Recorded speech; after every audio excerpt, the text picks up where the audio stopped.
नाजरीन, 53 बरस पहले पाकिस्तान पर एक ऐसा सानहा गुजरा जिसने मुल्क को दो टुकड़े कर दिया। मशरकी पाकिस्तान को अलग करके बांग्लादेश बना दिया गया। आज बहुत से लोगों को बांग्लादेश में पाक भारत जंग की कहानी तो मालूम है, लेकिन कम लोग जानते हैं कि इस जंग के दौरान मगरबी पाकिस्तान पर भी अटैक्स हुए थे। इनमें सबसे बड़ा अटैक पाकिस्तान के साहिली शहर कराची में किया गया। ये शहर जो पाकिस्तान की वाहिद बंदरगाह था, इस पर हमला करके भारतीय नेवी पाकिस्तान की पूरी दुनिया से तिजारत बंद कर देना चाहती थी। यानी पाकिस्तान की मुकम्मल नाकाबंदी करके इसे ढाका में हथियार डालने पर मजबूर करना इंडिया चाहता था। नाजरीन, पाक भारत जंग जो कि 3 दिसंबर 1971 को शुरू हुई थी और ये 16 दिसंबर तक जारी रही थी। इस दौरान कराची की बंदरगाह पर इंडियन नेवी ने 2 बड़े हमले किए। ये हमले कैसे किए गए, आइए हम आपको पूरी कहानी बताते हैं। नाजरीन, 1971 में इंडियन नेवी पाकिस्तान की नेवी से बहुत ज्यादा ताकतवर थी। इसके पास जदीद तरीन रूसी मिसाइल बोट्स भी थी। ये एक ऐसा ताकतवर हथियार था जो मीलों दूर से दुश्मन के बहरी जहाज़ों को डुबोने की भरपूर सलाहियत रखता था। लेकिन इसके मुकाबले में पाकिस्तान के पास बदकिस्मती से कोई मिसाइल बोट मौजूद नहीं थी, बल्कि अमेरिका ने पाकिस्तान पर सख्त पाबंदियां लगाकर इसे हथियारों की फरोख्त रोक दी थी। इसके मुकाबले में भारत का इत्तेहादी रूस इसके साथ खड़ा था। उसे जदीद तरीन हथियार सस्ते दामों में बेच रहा था। रूस ने 1965 की पाक भारत जंग के बाद भी भारत को बेतहाशा असलहा बेचा था। इसमें कई बहरी जंगी जहाज भी शामिल थे। इनमें पीटिया क्लास फ्रिगेट्स और मिसाइल बोट्स भी शामिल थीं। ये पीटिया क्लास फ्रिगेट्स वो हैं जो कि 1960 की दिहाई में सोवियत यूनियन ने अमेरिका के खिलाफ जंग के लिए बनाई थी। भारत ने इन्हीं हथियारों की मदद से कराची पर हमले का मंसूबा बनाया। नाजरीन, 3 दिसंबर के दिन पाक फजाइया ने भारत की 12 एयरफील्ड्स को निशाना बनाया था। इन हमलों की वजह से इंडियन एयरफोर्स इस काबिल नहीं रही थी कि वो कराची पर फौरी हमला कर सकती। इसलिए भारतीय कमांडर्स ने इंडियन नेवी को इस्तेमाल करने का फैसला किया। कराची पर हमले के लिए 3 भारतीय मिसाइल बोट्स पर मुश्तमिल एक टास्क ग्रुप बनाया गया। इन मिसाइल बोट्स के नाम थे INS नीपत, INS निर्घाट और INS वीर। इसके अलावा 4 मिसाइल बोट्स और 2 पीटिया क्लास रूसी साख्ता फ्रिगेट्स को द्वारका के करीब रिजर्व में रखा गया था। इंडिया ने इस कार्रवाई को ऑपरेशन ट्रांजिट का नाम दिया था। अटैक करने वाली तीनों मिसाइल बोट्स में से हर एक पर 4 मिसाइल नस्ब किए गए थे। दूसरी तरफ इसके मुकाबले में पाकिस्तान नेवी के पास एक भी ऐसी बहरी जंगी जहाज मौजूद नहीं था जिस पर मिसाइल नस्ब किए जा सकते। पाकिस्तान के पास इंडियन नेवी के खिलाफ वाहिद डिफेंस उसकी एयर फोर्स ही थी। लेकिन पाक फजाइया के तैयारे रात के वक्त हमले की सलाहियत नहीं रखते थे। अगर इंडियन नेवी दिन के वक्त हमला करती तो पाक फजाइया के जांबाज उसे तहस नहस कर देते। लेकिन इंडियन नेवी ने रात को हमले का फैसला किया। कराची की यह सूरत हाल थी कि पाकिस्तानी हुक्काम ने तमाम कमर्शियल शिप्स को वार्निंग दे दी थी कि जंग की वजह से शाम से लेकर अगली सुबह सूरज निकलने तक कोई भी जहाज बंदरगाह के करीब नहीं आएगा। इस वार्निंग की वजह से इंडियन नेवी ने समझ लिया था कि रात के वक्त कराची के पास जो भी जहाज मौजूद होंगे वो पाकिस्तान नेवी के होंगे। कोई दूसरा गैर मुल्की शिप निशाना नहीं बनेगा। इन्हीं पॉइंट्स को जहन में रखते हुए इंडियन नेवी की मिसाइल बोट्स ने 4 और 5 दिसंबर की दरमियानी रात कराची की तरफ बढ़ना शुरू कर दिया। अब इनका सामना पहले पाकिस्तानी बहरी जंगी जहाज खैबर से होने जा रहा था। पाकिस्तानी जहाज PNS खैबर असल में ब्रिटिश नेवी का जहाज HMS केडीज था। ये जहाज रॉयल ब्रिटिश नेवी ने दूसरी जंगी अजीम के दौरान तैयार किया था। फिर इसे 1956 में पाकिस्तान को फरोख्त कर दिया गया था। ये एक तबाहकुन बहरी जंगी जहाज था जिसमें बड़ी तादाद में तोपें नस्ब की गई थीं। लेकिन ये तोपें रूसी साख्ता मिसाइल बोट से फायर होने वाले मिसाइलों को नहीं रोक सकती थीं। ये खैबर जहाज था जो 4 दिसंबर की रात कराची की जनूब मगरबी साइड पर पेट्रोलिंग कर रहा था। दुश्मन के टास्क ग्रुप اور کراچی کے درمیان یہی سب سے بڑی دیوار تھی۔ نقطہ کے ناظرین، 4 دسمبر 1971 کی رات 10:15 پر خیبر کے ریڈار نے دشمن کی میزائل بوٹس کو آتے دیکھ لیا، لیکن پاکستانی فورسز بالکل نہیں گھبرائیں۔ خیبر دشمن کو انگیج کرنے کے لیے پوری طرح تیار تھا۔ وہ تیزی سے میزائل بوٹس کی طرف بڑھا۔ اس کی سپیڈ 60 ناٹیکل مائلز یعنی کہ 111 کلومیٹر فی گھنٹہ تھی۔ 10:40 پر وہ انڈین میزائل بوٹس کی رینج میں آ چکا تھا، لیکن انڈین بوٹس اس کی توپوں کی رینج سے مکمل طور پر باہر تھیں۔ انڈین میزائل بوٹ نرگھاٹ نے خیبر پر میزائل فائر کر دیا۔ خیبر نے اپنے ریڈار پر میزائل کو آتے ہوئے دیکھا اور اپنی کلوز رینج والی اینٹی ایئر کرافٹ گنز سے اس پر فائرنگ شروع کر دی، لیکن وہ اس میزائل کو نہیں روک سکا۔ میزائل خیبر سے ٹکرایا اور اس کے بوائلر میں آگ لگ گئی۔ خیبر کی سپیڈ ایک دم کم ہو کر 20 ناٹیکل مائلز یعنی 37 کلومیٹر فی گھنٹہ پر آ گئی۔ اس کے بعد نرگھاٹ سے دوسرا میزائل فائر ہوا۔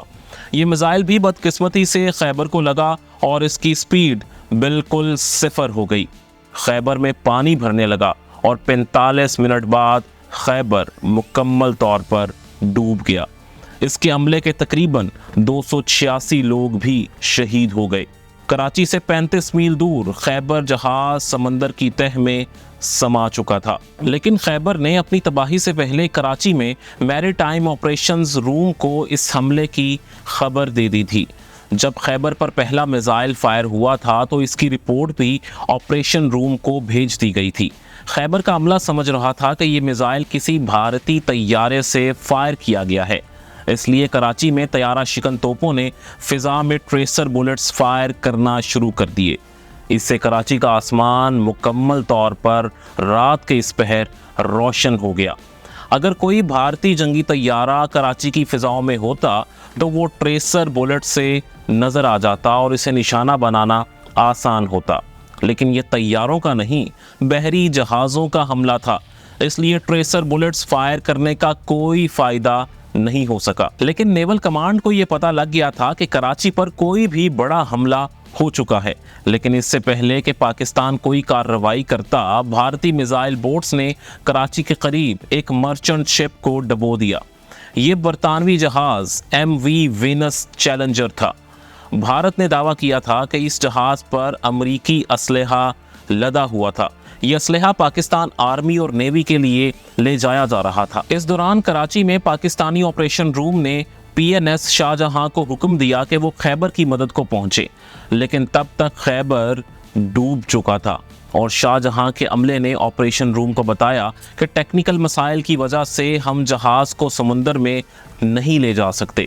اب آپریشن روم نے ایک اور جہاز محافظ کو دشمن پر حملے کا حکم دیا، لیکن یہ جہاز ایک مائن سویپر تھا اور اس پر جنگ کے لیے کوئی خاص ہتھیار بھی موجود نہیں تھے۔ اس طرح کے جہازوں میں عام طور پر صرف ایک چھوٹی سی گن نصب ہوتی ہے، اس لیے یہ سمجھا جا سکتا ہے کہ شاید محافظ کو لڑائی کرنے کے لیے نہیں بلکہ ریسکیو مشن پر بھیجا گیا تھا تاکہ وہ خیبر کے عملے کو بچانے کی کوشش کر سکے۔ محافظ کے میزائلوں کی رینج میں آتے ہی انڈین میزائل بوٹ ویر نے میزائل فائر کر دیا۔ میزائل محافظ جہاز سے ٹکرایا اور جہاز میں آگ لگ گئی۔ جہاز 1 گھنٹے سے زیادہ دیر تک جلتا رہا اور آخر ڈوب گیا۔ اس دوران ایک میزائل بوٹ کے کمانڈر کو لگا کہ پاکستان کا ایک جاسوس طیارہ فضا میں موجود ہے اور ان کے جہازوں کا جائزہ لے رہا ہے۔ اس خیال سے کمانڈر کے چھکے چھوٹ گئے۔ اس نے باقی میزائل بوٹس کو بھی الرٹ کر دیا۔ ان سب بوٹس نے اپنی اینٹی ایئر کرافٹ گنز کو فائر کے لیے تیار کر لیا۔ انڈین ٹاسک گروپ میں میزائل بوٹس کے علاوہ کرویٹ شپس بھی موجود تھے۔ ان میں پاکستانی آبدوزوں اور لڑاکا طیاروں کا مقابلہ کرنے کے لیے ضروری ہتھیار نصب کیے گئے تھے۔ خاص طور پر ان کی اینٹی کرافٹ ایئر گنز بہت طاقتور تھیں۔ نقطہ کے ناظرین، انڈین جہازوں نے فوری طور پر اپنی اینٹی ایئر کرافٹ گنز کو فائرنگ پوزیشن میں لا کر پاکستانی طیارے کو تلاش کرنا شروع کر دیا۔ लेकिन तैयारा कहीं नजर नहीं आया। इंडियन टास्क ग्रुप के कमांडर को ये ब्रीफिंग दी जा चुकी थी कि पाकिस्तानी तैयारे रात के वक्त बमबारी की सलाहियत नहीं रखते। इसके बावजूद पाकिस्तानी तैयारे की आमद ने इंडियंस का प्लान दरहम बरहम कर दिया। प्लान ये था कि टास्क ग्रुप कराची के करीब जाकर साहिल पर मौजूद पाकिस्तानी तंसीबात पर फायर करेगा, लेकिन तैयारे की आमद से घबराकर इंडियन टास्क फोर्स ने कुछ गलतियां कर दी। उन्होंने अपने कुछ मिसाइल जल्दबाजी में फायर कर दिए। इनमें से एक मिसाइल समंदर में जाकर और बाकी भी अपने टारगेट्स तक नहीं पहुंच सके। इस दौरान अचानक इंडियन मिसाइल बोट्स का आपस में राब्ता भी मुनक़ता हो गया। मिसाइल बोट्स ने कमांडर्स के हुक्म के बगैर ही वापस लौटना शुरू कर दिया। यूं पाकिस्तान के 2 जहाज़ों को डुबोने के बाद भी ये मिशन अपने असल मकासद पूरे नहीं कर सका, यानी कराची पर खुलकर बमबारी नहीं कर सका। बाद में इंडियंस को ये पता चला कि पाकिस्तान के जासूस तैयारे के बारे में उन्हें गलत फहमी हुई थी। इस वक्त कोई जासूस तैयारा दुश्मन फोर्स का जायजा लेने के लिए नहीं आया था। बहरहाल इंडियन बोट्स कराची के करीब ऑपरेशन के बाद अपनी समुद्री हदूद में वापस चली गईं, लेकिन चूंकि कराची के साहिल पर मौजूद ऑयल डिपोज इस हमले में तबाह नहीं हो सके थे, इसलिए इंडियन नेवी ने दूसरे हमले का मंसूबा बनाया। इस हमले में 2 भारतीय फ्रिगेट्स INS तलवार और INS त्रिशूल को एक मिसाइल बोट INS विनाश के साथ कराची पर हमले का टास्क दिया गया। हमले के लिए 7 और 8 दिसंबर की रात को चुना गया, लेकिन ख़राब मौसम की वजह से ये हमला एक दिन के लिए मुलतवी करना पड़ा। 8 और 9 दिसंबर की दरमियानी रात को इंडियन नेवी ने कराची पर दूसरी बार हमला किया, लेकिन इस बार पाकिस्तानी फोर्सेस को इनकी आमद का पहले से ही इल्म हो चुका था। पाकिस्तान की एक पेट्रोल बोट ने इन्हें डिटेक्ट करके कराची में अपनी फोर्सेस को वार्निंग भेज दी थी। ताहम INS तलवार ने इस पेट्रोल बोट को डबो दिया। जबकि इंडियन नेवी कराची के करीब पहुंची तो कराची में नस्ब रेडार ने घूमना बंद कर दिया। अब वो पूरी तरह इंडियन नेवी पर फोकस था, यानी इंडियन नेवी के तमाम जहाज डिटेक्ट किए जा चुके थे, लेकिन मसला ये था कि पाकिस्तान के पास इन जहाज़ों को डुबोने के लिए मिसाइल नहीं थे। पाक फ़िज़ाइया भी हमला नहीं कर सकती थी। दूसरी तरफ भारतीय जहाज़ों को ये एडवांटेज हासिल था कि वो साहिल पर पाकिस्तानी तोपों की रेंज से बाहर रहकर बाआसानी हमला कर सकते थे। भारतीय जहाज़ मनोड़ा के करीब रुक गए। फिर INS विनाश ने कराची पर अपने 4 मिसाइल फायर कर दिए। पहला मिसाइल किमाड़ी पोर्ट पर ऑयल टैंकर्स में लगा और इनमें आग भड़क उठी। दूसरे और तीसरे मिसाइलों ने कुछ गैर मुल्की मर्चेंट शिप्स को तबाह कर दिया। इनमें एक बरतानवी बहरी जहाज हार्मिटन और पनामा का एक शिप गल्फ स्टार तबाह होकर डूब गए। जबकि चौथे मिसाइल ने पाकिस्तान नेवी के ऑयल टैंकर जिसका नाम ढाका था उसे तबाह कर दिया। भारत का दावा है कि इस टैंकर को पाकिस्तान ने भारतीय बमबारी से बचाने के लिए सिविलियन शिप्स में कैमोफ्लेज कर रखा था, लेकिन ये टैंकर भी इस हमले में निशाना बन गया। और नाजरीन, इसके बाद इंडियन नेवी अपनी समुद्री हदूद में वापस चली गई, क्योंकि अगर उसके जहाज़ वहीं रहते तो अगली सुबह पाक फ़ज़ाइया के शाहीन इन पर टूट पड़ते। लेकिन भागते हुए भी उन्हें एक मसला हो गया। वो मसला ये था कि रास्ते में INS विनाश टेक्निकल मसाइल की वजह से बंद हो गई। ये ख़तरा पैदा हो गया कि अगर ये मिसाइल बोट ठीक ना हुई तो इससे बीच समंदर में छोड़ना पड़ेगा और ये पाकिस्तान के कब्ज़े में चली जाएगी। ताहम कुछ देर बाद अमले ने ये टेक्निकल ख़राबी दूर कर दी और INS विनाश पाकिस्तानी हदूद से वापस भारतीय समुद्री हदूद में चली गई। इस तरह कराची पर भारतीय हमला ख़त्म हो गया।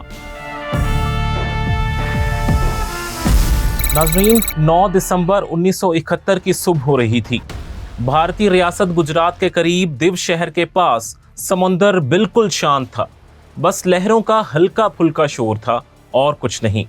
लेकिन शहर से 56 किलोमीटर दूर जनूब मगरिब के जानिब समंदर की तह में एक साया बड़ी खामोशी से हरकत कर रहा था।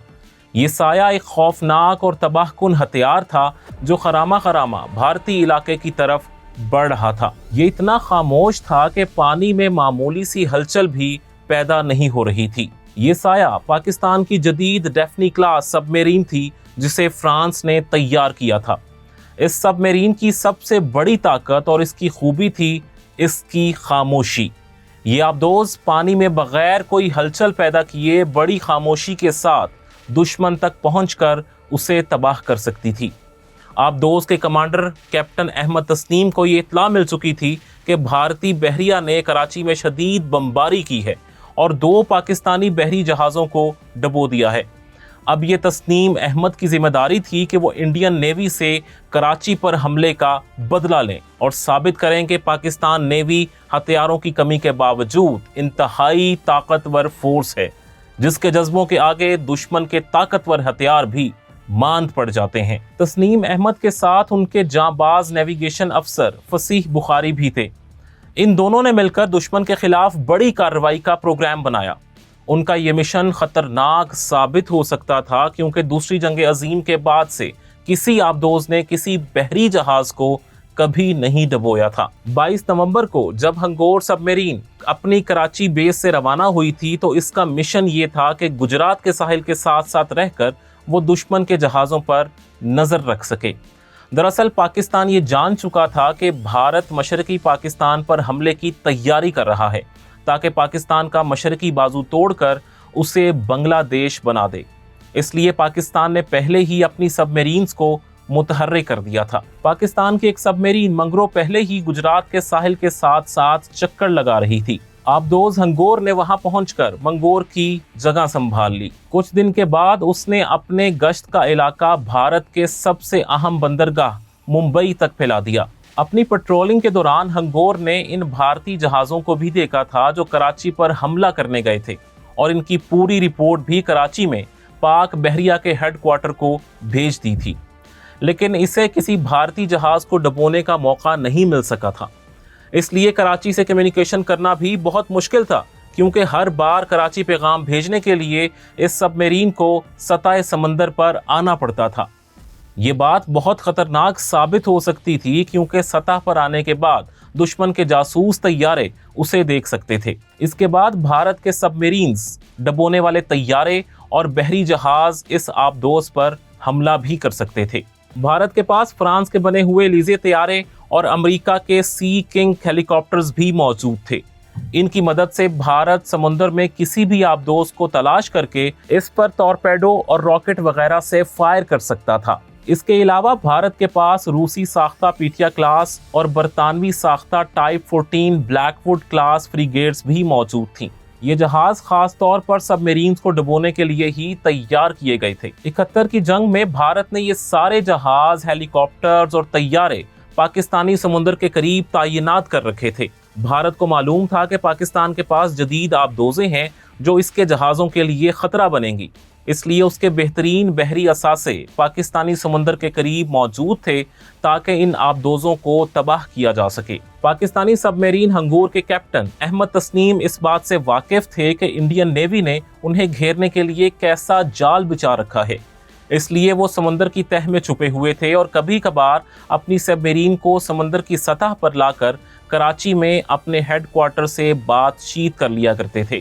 9 دسمبر کی صبح سے پہلے انہیں علم ہو گیا تھا کہ کراچی میں ایک نہیں بلکہ دو حملے ہو چکے ہیں۔ اب انہوں نے اپنا مشن بدل لیا تھا۔ پہلے وہ صرف دشمن کی جاسوسی کر رہے تھے، لیکن اب وہ جارحانہ انداز میں دشمن کے جہازوں کو ٹارگٹ کرنے کے موڈ میں تھے۔ اسی موڈ کے ساتھ وہ بھارت کے ساحلی شہر دیو کی طرف بڑھ رہے تھے کیونکہ اس کے قریب بھارتی جہاز موجود تھے، لیکن ابھی وہ دیو سے 56 کلومیٹر دور جنوب مغرب میں تھے کہ دشمن کے ساحلی ریڈار سٹیشنز کو ان کی آبدوز کا علم ہو گیا، لیکن یہ ریڈار سٹیشن بالکل پن پوائنٹ کر کے آبدوز کی لوکیشن نہیں بتا سکتے تھے۔ اس لیے بھارتی بحریہ نے دیو شہر کے قریب موجود 2 بھارتی فریگیٹس کو حکم دیا کہ وہ اس آبدوز کو تلاش کر کے اس کو تباہ کر دیں۔ ناظرین، ان دونوں جہازوں کے نام تھے INS کھکری اور INS کرپان۔ یہ دونوں جہاز برطانیہ نے تیار کیے تھے اور انہیں بھارت کو فروخت کر دیا تھا۔ یہ دونوں جہاز ٹائپ 14 بلیک ووڈ کلاس کے تھے۔ یہ اینٹی سب میرین وارفیئر کے لیے بہت اچھے تھے، لیکن ایک پرابلم تھی کہ پاکستان کی ڈیفنی کلاس سب میرین ہنگور ان دونوں جہازوں سے بڑھ کر جدید ٹیکنالوجی سے لیس تھی۔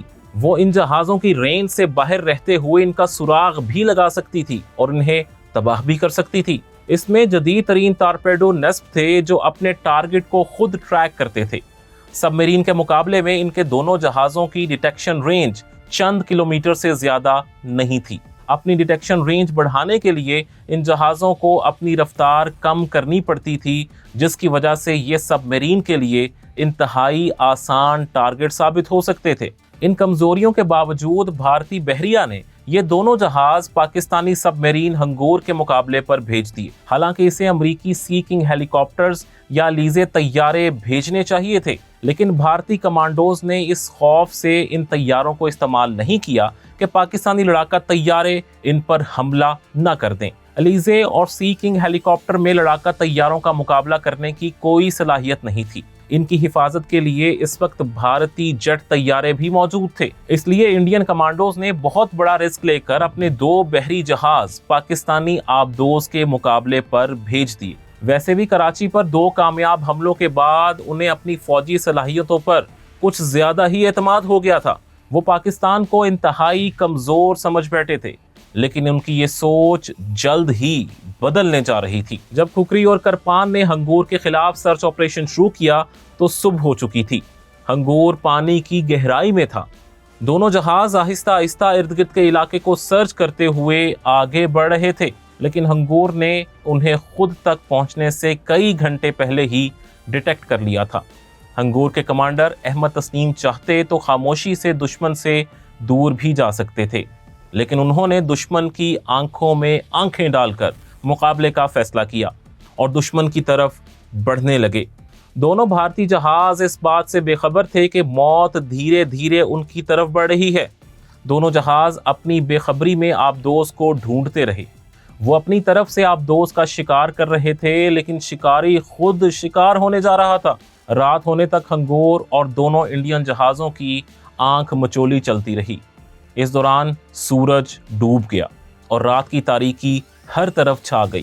اس تاریکی میں ہنگور کے لیے یہ مشکل ہو گیا تھا کہ وہ دشمن کے جہازوں کا سراغ لگا سکے۔ سب میرین کے لیے ضروری تھا کہ وہ سمندر کی گہرائی سے نکل کر سطح کے پاس رہتے ہوئے اپنی پیریسکوپ سے دشمن کے جہازوں کو دیکھے، لیکن کیپٹن احمد تسنیم جب بھی پیریسکوپ سے باہر دیکھتے تو انہیں کچھ نظر نہیں آتا۔ دونوں جہاز اندھیرے کی دبیز چادر تلے چھپے ہوئے تھے، لیکن آبدوز کے سونار سسٹم پر مسلسل دشمن کے جہاز نظر آ رہے تھے۔ انہوں نے سوچا کہ وہ دشمن کے جہازوں کو دیکھے بغیر ہی صرف سونار کی مدد سے نشانہ لگائیں گے، اس لیے انہوں نے آبدوز کو غوطہ دیا اور 55 میٹر گہرائی میں چلے گئے۔ دشمن کے جہاز اب بھی سب میرین سے بے خبر اپنی دھن میں اپنا سرچ آپریشن جاری رکھے ہوئے تھے۔ انہیں معلوم نہیں تھا کہ جسے وہ ڈھونڈ رہے ہیں وہ ان کے بہت قریب پہنچ چکا ہے۔ 55 میٹر کی گہرائی سے ہنگور نے نشانہ لگایا اور پہلا ٹارپیڈو فائر کیا۔ یہ ٹارپیڈو INS کرپان کی طرف بڑھا اور اس کے بالکل نیچے سے گزر گیا۔ اگر یہ پھٹ جاتا تو کرپان تباہ ہو جاتا، لیکن کرپان کی خوش قسمتی کہ ٹارپیڈو پھٹا نہیں۔ کرپان بچ گیا، لیکن اس کے عملے کو اپنے سینسرز کے ذریعے پتہ چل گیا کہ کوئی ٹارپیڈو اس کے قریب سے گزرا ہے۔ جہاز کا عملہ جو پہلے سکون سے بیٹھا تھا وہ گھبرا کر متحرک ہو گیا۔ کرپان نے گھبرا کر ادھر ادھر مارٹر فائر کرنا شروع کر دیے، لیکن تھوڑی دیر بعد اس کے مارٹر کام کرنا بند کر گئے۔ جب کرپان گھبراہٹ میں فائر کر رہا تھا تو ہنگور نے خاموشی سے دوسرا نشانہ سادھ لیا۔ دوسرا ٹارپیڈو فائر کیا گیا۔ اس بار نشانہ کرپان نہیں بلکہ INS کھکری تھا، جس نے اپنی ڈیٹیکشن رینج بڑھانے کے لیے اپنی سپیڈ بہت ہی کم کر رکھی تھی۔ ٹارپیڈو 5 منٹ میں جہاز تک پہنچا اور اس کے نچلے حصے سے ٹکرا گیا۔ 8:19 پر ایک خوفناک دھماکہ ہوا اور کھکری نے ڈوبنا شروع کر دیا۔ کرپان جو کہ پاس ہی موجود تھا وہ چاہتا تو کھکری کی مدد کر سکتا تھا، لیکن اس کے کپتان کو یقین ہو گیا تھا کہ کھکری کے بعد اگلا نمبر اس کا ہے۔ اس نے فوری طور پر اس ڈیتھ ٹریپ سے دور بھاگنا شروع کر دیا۔ ہنگور نے بھاگتے ہوئے کرپان پر ایک اور ٹارپیڈو فائر کیا۔ ایک اور دھماکہ ہوا۔ کرپان سمندر کے بیچوں بیچ رک گیا۔ اسے نقصان پہنچا تھا لیکن وہ ڈوبا نہیں۔ کیپٹن احمد تسنیم نے کرپان کو نشانہ بناتے ہوئے آبدوز کا رخ موڑا۔ समुद्र में एक गहरा गोता लगाया और कराची की तरफ रवाना हो गए। इनका मिशन पूरा हो चुका था। आईएनएस खुर्की डूब गया था। इसके साथ ही 18 अफसरों और 176 अमले के लोगों समेत 194 लोग भी समंदर में डूब गए। किरपान को नुकसान पहुंचा था और बाद में इसे इमदादी कश्तियों के जरिए खींचकर बंबई ले जाया गया, जहां इसकी मुरम्मत कर ली गई। पाकिस्तानी आबदोज हंगोर के हाथों आईएनएस खुकरी को डुबोरे जाने की खबर इंडियन नेवी पर बिजली बनकर गिरी। भारतीय बहरिया के अफसरों का ये ख्याल था कि उन्होंने कराची पर हमला करके पाकिस्तानी जहाज तबाह किए हैं और कोई नुकसान नहीं उठाया, इसलिए उन्हें दुश्मन पर बर्तरी मिल गई है। लेकिन इनका ये ख्याल गलत साबित हुआ था। पाकिस्तानी आबदोज हंगोर ने दुश्मन से कराची अटैक का बदला लेकर तारीख रकम कर दी थी। यही नहीं बल्कि दूसरी जंग अजीम के बाद ये पहली बार था कि एक आबदोज ने किसी बहरी जहाज को गर्क किया था। भारतीय बहरिया को अपनी इस नाकामी पर इस कदर गुस्सा था कि हंगोर की तलाश करने के लिए ऑपरेशन फैल्कन के नाम से बहुत बड़ी कार्रवाई शुरू कर दी गई। उसने आबदोजें डुबोने वाले अपने तमाम तर जंगी बहरी जहाज, तैयारे और हेलीकॉप्टर्स समंदर में झोंक दिए। सी किंग और एलिजे तैयारे पाकिस्तानी आबदोज को तलाश करने लगे। लेकिन घबराहट में किए गए इस ऑपरेशन में एक और ट्रेजेडी इंडिया का इंतजार कर रही थी। 10 दिसंबर की सुबह पाकिस्तान के जदीद तरीन और इंतहाई तेज रफ्तार स्टार फाइटर तैयारे ने एक भारतीय एलिजे तैयारे को देख लिया और इस पर एक साइड वाइंडर मिसाइल फायर कर दिया। भारतीय तैयारे के परखचे उड़ गए और इसमें बैठे अमले के तीनों अरकान मौत की नींद सो गए। भारत को 2 रोज के अंदर 2 बड़े नुकसान उठाने पड़े थे और कराची अटैक की खुशियां मांद पड़ गई थीं। फिर भी भारतीय बहरिया ने हंगोर की तलाश जारी रखी। भारतीय बहरिया को इतना गुस्सा था कि समुद्र में अंधाधुंध डेप्थ चार्जेस, टॉर्पेडो और रॉकेट फायर कर रही थी। 3 दिन में इंडियन नेवी ने समंदर में 156 प्रोजेक्टाइल फायर किए थे। इनमें से चंद एक हंगोर के बिल्कुल करीब फटे, लेकिन आबदोज को कुछ नहीं हुआ। 3 दिन तक हंगोर इंडियन नेवी की पूरी ताकत से तन तनहा लड़ती रही और अपना बचाव करती रही। यही नहीं बल्कि इसके कमांडर अहमद तस्नीम की दलेरी देखिए कि वो दुश्मन की पूरी नेवी के पीछा करने के बावजूद आबदोज को समंदर की सतह पर ले आए। ऐसा करना जरूरी था क्योंकि कराची पैगाम भेजने के लिए समंदर की सतह पर तो आना ही था। उन्होंने कराची पैगाम भेजकर ये खुशखबरी सुना दी कि इंडिया से कराची अटैक का बदला ले लिया गया है। जब आबदोज ये पैगाम भेज रही थी तो दुश्मन के एक तैयारे ने उसे देख लिया, लेकिन इसमें हथियार नस्ब नहीं थे। इसलिए तैयारे ने अपने हेडक्वार्टर पैगाम भेजा और वहां से कुछ जहाज सबमरीन की तरफ बढ़े, लेकिन जब तक वो इस जगह पहुंचे आबदोज समंदर में गायब हो चुकी थी। इसके बाद हंगोर कभी दुश्मन को दिखाई नहीं दिया। दुश्मन बहीरा अरब में इधर उधर सर पटकता रहा, लेकिन उसे कुछ न मिल सका। 3 दिन बाद नाकाम होकर थक हार कर इंडियन नेवी अपने ठिकानों की तरफ वापस लौट गई और ऑपरेशन फैल्कन नाकाम हो गया। पीएनएस हंगोर के अमले की शानदार कामयाबी ने पाकिस्तान का सर फख्र से बुलंद कर दिया था। इस आबदोज ने न सिर्फ ये कि दुश्मन का एक जहाज गर्क कर दिया था, बल्कि पूरी इंडियन नेवी को चकमा देकर एक आबदोज अपनी होम बेस यानी कराची वापस पहुंचने में कामयाब हो गई थी। इस कामयाबी की वजह से हंगोर के कैप्टन अहमद तस्नीम और नेविगेशन अफसर फसी बुखारी को बहुत तरक्की मिली। अहमद तस्नीम वाइस एडमिरल जबकि फसी बुखारी पाक नेवी के सरबराह बने। आईएनएस खुकरी की तबाही के बाद भारत में बहुत शोर मचा कि ये प्रोफेशनल नाकामी है। सबसे बड़ा सवाल ये उठ रहा था कि पाकिस्तानी आबदोज के मुकाबले के लिए वो जहाज क्यों भेजे गए जो तेज रफ्तारी से सफर नहीं कर सकते थे। इसके अलावा किरपान हमले की जगह से क्यों भागा, इस पर भी सवाल उठाए गए। इंडियन नेवी इस नतीजे पर पहुंची कि उसके समंदर में आबदोजों को तलाश करना काफी मुश्किल है। इसलिए इंडिया ने फिर बहुत पैसा खर्च करके अपनी नेवल पावर को बेहतर बनाने की कोशिश की, लेकिन आज भी इंडियन नेवी पर पाकिस्तानी आबदोजों की दहशत तारी है। ये वीडियो आपको कैसी लगी कमेंट्स में जरूर बताइएगा। अगर आप ये देखना चाहते हैं कि भारतीय बहरिया ने कराची पर हमला कैसे किया तो इस लिंक पर क्लिक कीजिए। इसके अलावा 71 की जंग में तबाह होने वाली गाजी आबदोज की कहानी आप इस दूसरे लिंक पर क्लिक करके देख सकते हैं और इस तीसरे लिंक पर देख सकते हैं कि ईरान की मिसाइल और ड्रोन पावर अब किस लेवल पर पहुंच चुकी है।